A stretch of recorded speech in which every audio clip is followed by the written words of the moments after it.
How many of you are familiar with the term gospel? How many of you have heard that phrase? How many of you know what the term gospel means?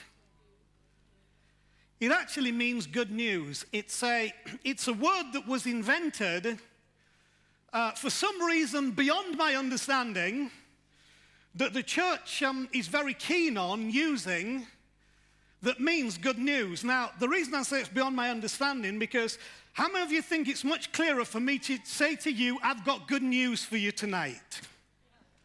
How many of you think that's a little clearer than, I want to tell you the gospel tonight? Which is the clearest to you?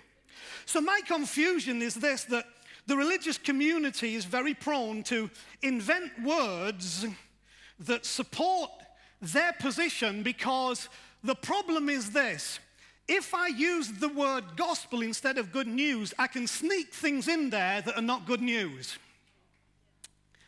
So we tend to sadly, use words like that. But you see, the issue is, if the gospel is good news, then it has to have two component parts. It has to be good, and it has to be news.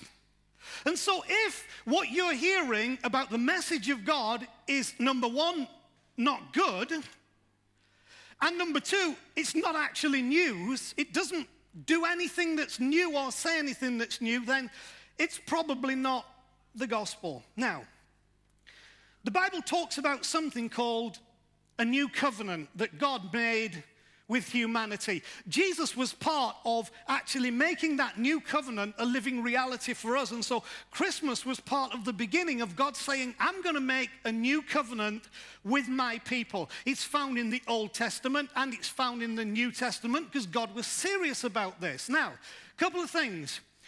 You can't have a new covenant unless there was an... You're so bright.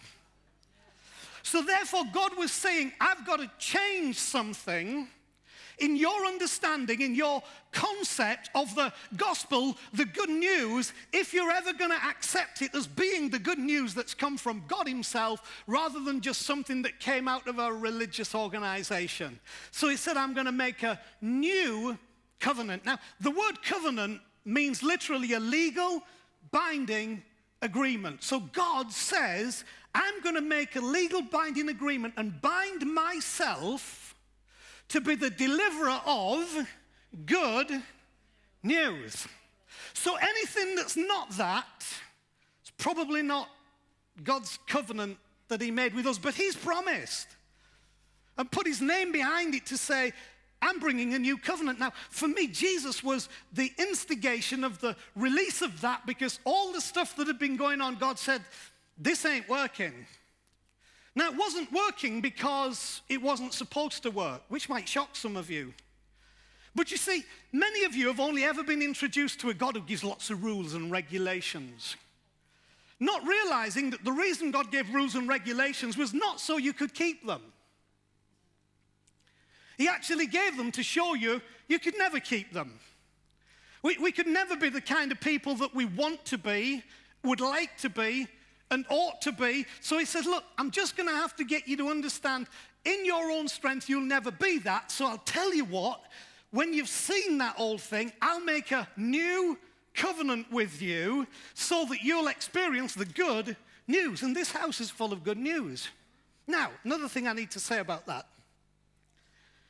If you build an extension on your house, if you're fortunate enough to have one these days, have you got a new house? You haven't, have you? You've actually got your old house with a new bit added on.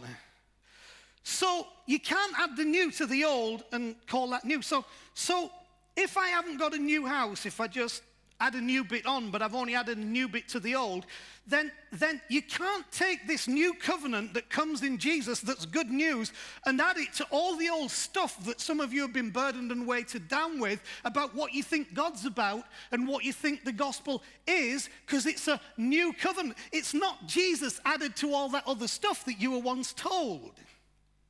It's Jesus instead of all that stuff you were once told. So, got the gospel, the good news, God making a new covenant with us. Now, how would you feel if I were to say to you that God is a very reluctant God. How would you feel if I was to say to you, God never wanted to be God? That actually his objective is not to be God. And the idea of God being God is a Hellenistic view. Have we got any Helens in here tonight? Anybody called Helen? It's your fault. Now, of course, Hellenistic comes from Helen of Troy, which is simply the clever term to describe Greek culture. So I'm just trying to show you I'm really educated and clever. So it comes from Greek thinking, because in a culture where you had duplicities of gods, your God had to be bigger, better, greater, stronger, had to know more, be able to do more, be able to be in more places at once. So I have to tell you, most of our view of God has been shaped out of a Greek mindset that may not be real. So here's my point. God is a reluctant God for this reason. In the book of Matthew, there is a genealogy. Who knows what a genealogy is? It's something that comes out of a lamp when you rub it, okay? A genealogy is the list of names, and Matthew chapter 1 gives us a rough list of names. It's not including everybody, but it gives us a general idea of the genealogy from Jesus all the way back to Adam. And when it gets back to Adam, it says Seth, who was the son of Adam, listen to this, who was the son of God, okay? So it calls Adam the son of God. Now, in Matthew chapter 3, we have a genealogy that goes the other way. And it comes all the way up and says, and Mary, of whom was born Jesus, who is called Christ, who we know as the Son of God. So in Jesus, we've got the Son of God. In Adam, we've got the Son of God. So if Adam was the Son of God, and Jesus is the Son of God, what does that make God? It makes him Adam's father. It makes him Jesus' father. And what you may be amazed to know is that in Jesus' life, Jesus never referred to this divine being as God, except for one time. The only time he referred to the divine being as God was when he was dying on the cross, and he said, my God, why have you forsaken me? Now, I could say that when we feel forsaken, we tend to see him as God rather than Father, but that's another story, but maybe important to some of you tonight. So every other time other than that, Jesus calls him my Father. I and my Father are one. If you've seen me, you've seen the Father. So I hope you're getting the picture here. God never set out trying to be God. He set out from the beginning trying to be a father to humanity. How many of you know there's a big difference between how gods treat people and how fathers treat their children? But what saddens me is the emphasis of the church has seemed to go on how God treats people rather than how a father treats his children. And so I wanted to say all that tonight simply to say to you, the good news is that there is a new covenant, and that new covenant says that God doesn't want to be God in your life, but he would like to be Father.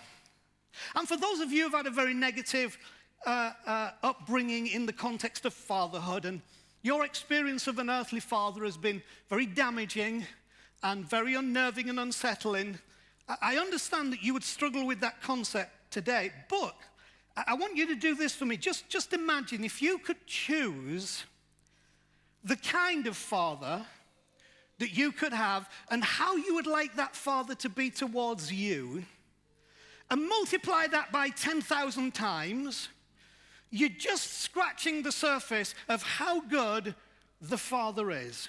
Now, here's the difference. When we tend towards the God thing, it's all about condemnation and judgment. But when we tend towards the Father thing, it's all about forgiveness and reconciliation. And so I wanted to say this tonight to say, Jesus came to let you know again that God's made a legal binding agreement to say, I want to be involved with humanity as a father. And he's pretty good at it. And I hope you let him be a father to you tonight, because it makes a world of difference. It changes lives when that happens. And that is the good news.